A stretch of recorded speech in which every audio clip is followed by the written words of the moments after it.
कि चीन का कब्जा है उस जगह पर।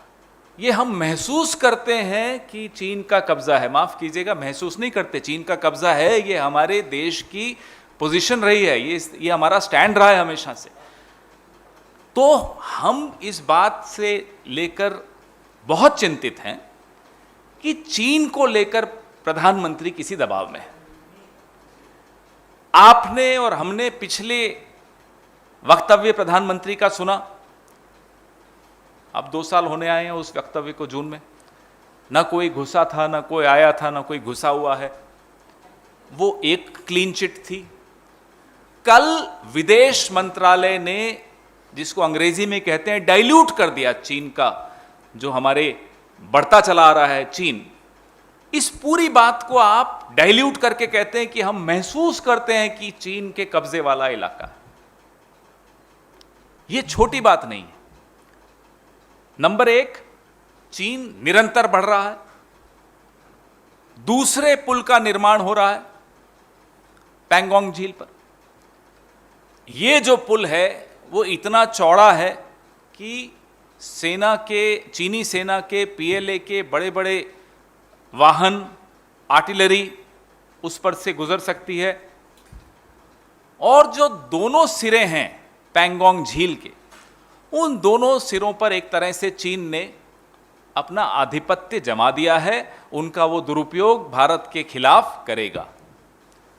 China has established and is in the process of establishing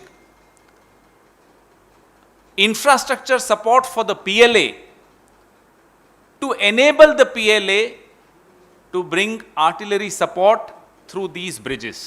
This particular bridge which is under construction is a broader bridge as compared to the first bridge. हम भारत सरकार से, विदेश मंत्रालय से, और हम ये पहले बोलने से पहले विदेश मंत्रालय से गुजारिश भी करेंगे कि कृपया करके आप रक्षा मंत्रालय से सलाह लेकर फिर बात कीजिए, क्योंकि बहादुर सैनिक कुछ हासिल करता है बॉर्डर पे और हम यहां आकर डाइल्यूट कर देते हैं। We are demoralising our own armed forces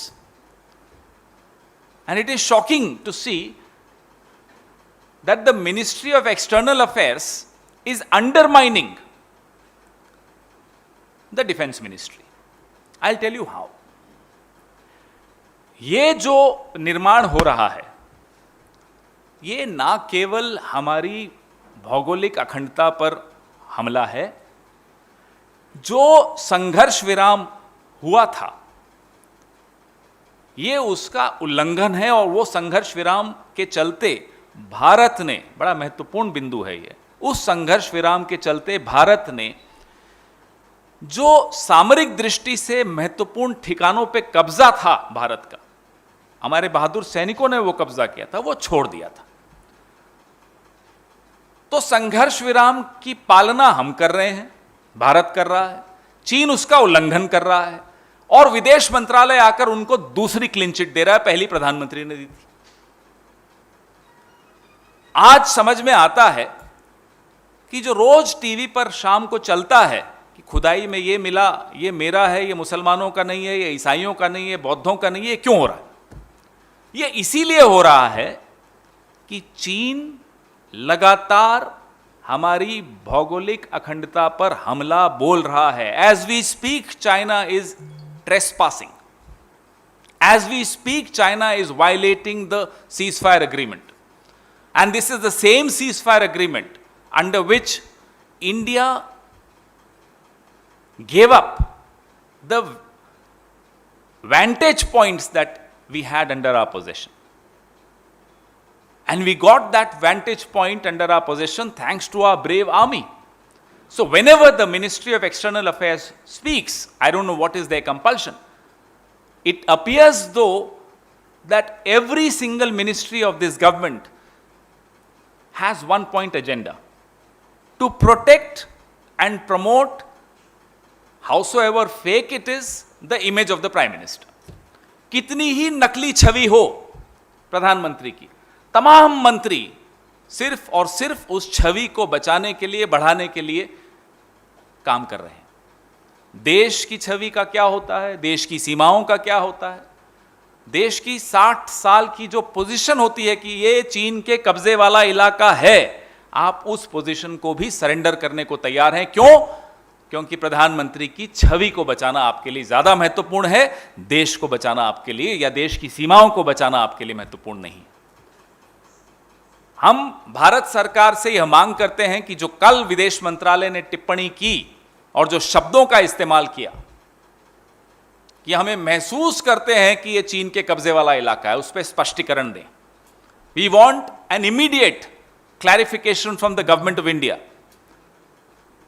on the words used by the Ministry of External Affairs yesterday, that it is felt that that area is under Chinese occupation. If the government of India does not clarify, अगर भारत सरकार इस पर स्पष्टीकरण नहीं देती है तो यह माना जाएगा इस देश द्वारा कि भारत सरकार प्रधानमंत्री की छवि बचाने के लिए किसी भी हद तक जाने को तैयार है, अपनी सीमाओं की रक्षा करने को तैयार नहीं है, और जो पिछले कई दशकों से हम जिसे अपना इलाका मानते आए हैं, भारत सरकार उस पर भी आंखें मूंदने को तैयार है। It is a very very serious point of concern, issue of concern for each one of us, and we would call upon the Prime Minister, और तो किसी की चलती नहीं इस सरकार में, to for a moment temporarily forget about his own image. Think about the country. Think about the brave army braving all odds of weather, of the enemy, and valiantly protecting our borders. एक बार उनकी चिंता कीजिए।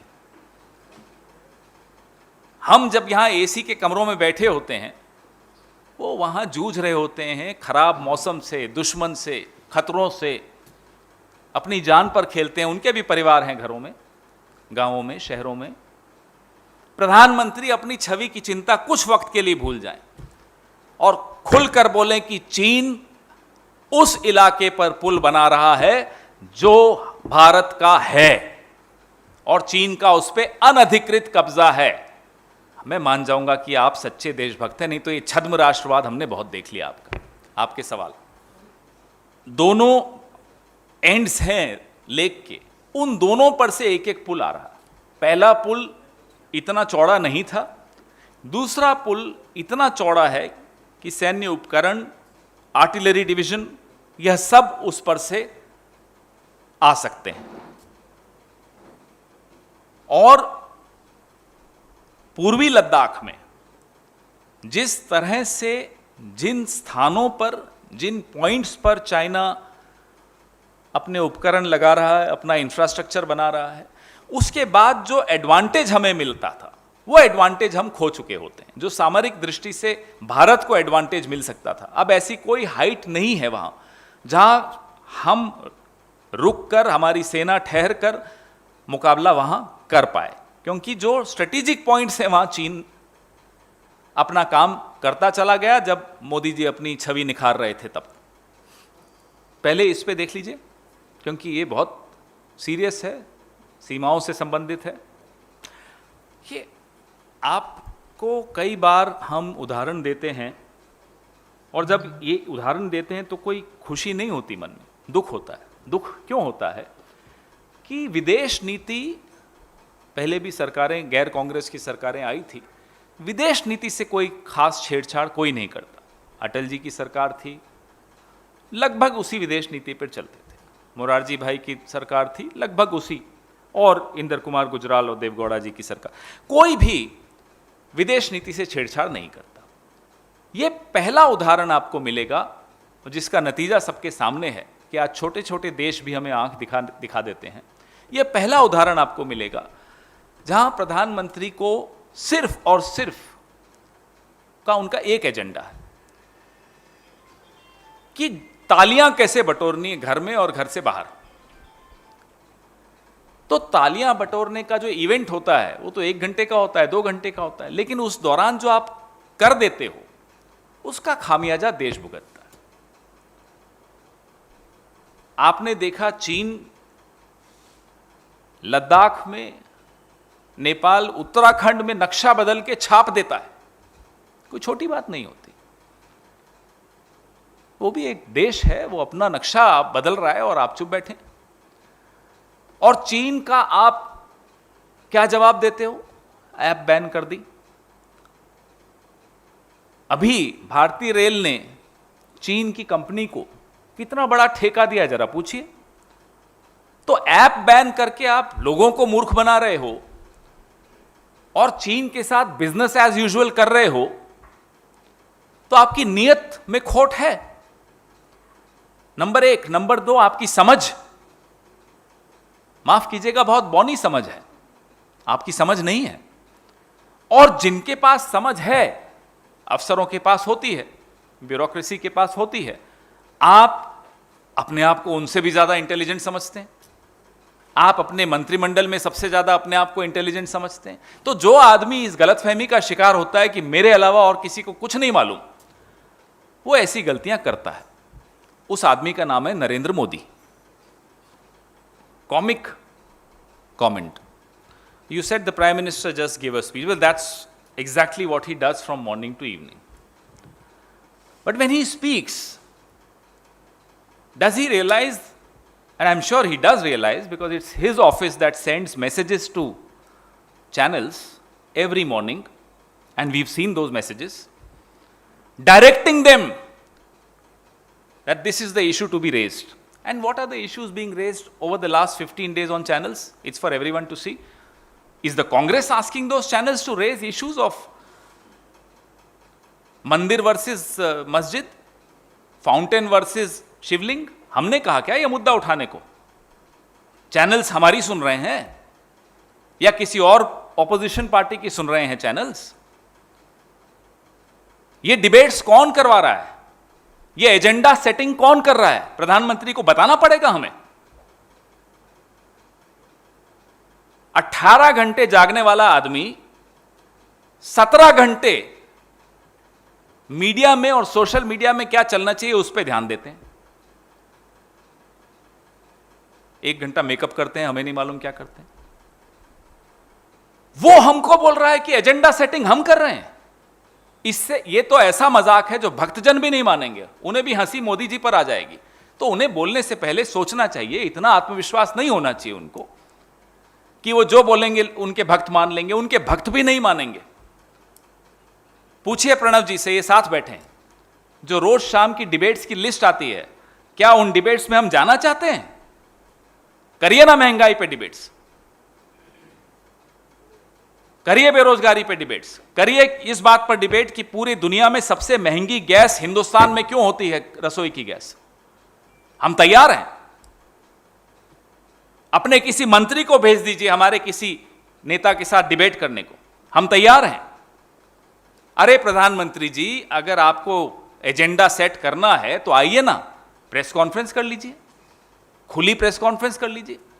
हिम्मत है नहीं ये छुप छिप कर अपने अफसरों के थ्रू, अब अफसरों का क्या नाम लेना, उनके माध्यम से आप सबको मैसेजेस भिजवाना कि आज इस पे डिबेट हो, ये एजेंडा सेट करो, और फिर बाहर आकर कहना देखिए ऑपोजिशन एजेंडा सेट कर रही है। शर्म आनी चाहिए। But how much creativity can you expect from mister Modi? भाई उनका भी तो क्रिएटिविटी सूख गई ना, अब खत्म हो गई। तो अब वही पुराने ढर्रे की बार बार चलाते रहते हैं। Nobody is surprised with these raids. These raids are a way of distracting attention from the failures of this government. वो इतने साल वो कांग्रेस में थे तो क्या वो अखंडता की बात नहीं करते थे? कांग्रेस का चेहरा थे। ये जाते वक्त ऐसी बातें करके जो लोग जाते हैं, उन्हें खुद भी नींद नहीं आती होगी रात को, क्योंकि अपने ही भाषण याद आते होंगे। मैंने उस वक्त तो ये कहा था, गुजरात वाले नेता हैं, उन्होंने भी क्या क्या बातें की थी कि चौराहे पे चप्पल से मारना चाहिए जो पार्टी छोड़ दे। मैं देख रहा था कल, इन्होंने भी कई भाषण दिए हैं। और मोदी जी की तो आवाज़ इन्हें पसंद नहीं थी, ये भी बोलते हैं कि जब वो आवाज़ आती, मेरे को आवाज़ ही नहीं पसंद आती उनकी। अब बड़े परेशान होंगे। तो ऐसे लोगों को अच्छी नींद आए, हम तो बस यही भगवान से प्रार्थना करते हैं, उनको हम गुड नाइट के अलावा और क्या कह सकते हैं। I don't know why is he attacking Jyotiraditya Scindia और Anurag Thakur. There is something going on, I understand that, but why should he publicly attack Scindia ji and Anurag Thakur is something which the country would like to know. और राजनाथ जी सन Pankaj Singh, and there are several, there are 45 dynasts there roughly. अब उनको करना है कुछ सुधार तो कर लें, हटा दें उनको, बनाना भी है, फिर उनको तंग भी करना है, उनके खिलाफ टिप्पणियां भी देनी है। वो कंधा किसी और का इस्तेमाल करते हैं, निशाना कोई और होता है। हो सकता है जय शाह निशाने पर हो आजकल, बीसीसीआई के अध्यक्ष हैं, कुछ हैं वो। Anything else? आप लोग यहां तो हंस देते हो, फिर चलाते नहीं हो। मैं कोई, ये बड़ी शिकायत है आपसे। और मैं जानबूझ के नाम ऐसे लेता हूं, फिर मैं देखता हूं जाकर कि आप लोग चलाएंगे या नहीं। जय शाह का नाम तो मैं जब भी लिया है आपने नहीं चलाया, पता नहीं क्या डर है आप लोगों को। सिद्धू जी ने एक ट्वीट किया है, कानून अपने रास्ते पे चलता है, जो रिलीफ उनको कानून से मिल पाएगी वो जो भी वो कर पाएंगे वो करेंगे। वकीलों से वो सलाह ले रहे हैं। जहां कानून की बात आती है वहां राजनीतिक टिप्पणी करना उचित नहीं होगा।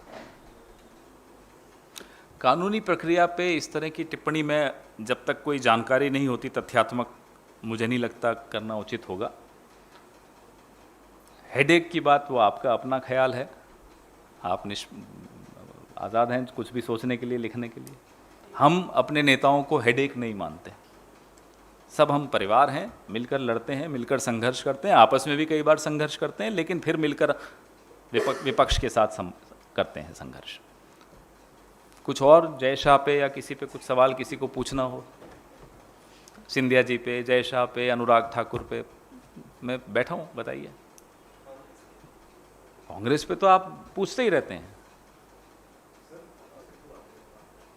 देखो, उस केस के बारे में मैंने ज़्यादा जानकारी मेरे को नहीं है, तो किसी केस में ऐसे टिप्पणी करना बिना तथ्यों की जानकारी के अच्छा नहीं रहेगा।